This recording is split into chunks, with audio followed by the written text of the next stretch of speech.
But Ken, you know that story when I asked Dad if his family was Republicans or Democrats? And he said, I don't know, Yeah, they what were he said. Rhodephisetians, and No. that was the name of the temple. No, I said I honestly did not know. Yeah. And I said there were Sisterhood and Men's Club. Those were the organizations my parents were affiliated with, just as many people are affiliated with similar organizations in churches and mosques, etc. But that's all I knew. I couldn't believe Right. that. And she stayed with me anyway because so charming. When and how did you start to get politically active, Dad? When I wanted to keep my wife. When I met your mom, your mother really made me understand, and her friends, what it meant to be political.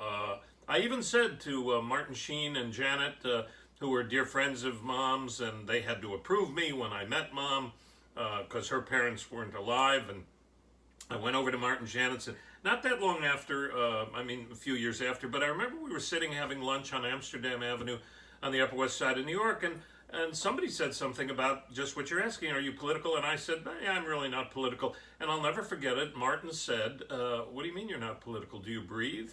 I said, yes, I breathe. He said, well, the air you breathe is political.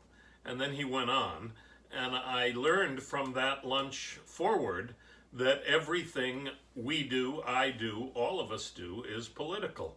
And I adopted your mother's passion and Martin's passion for being active.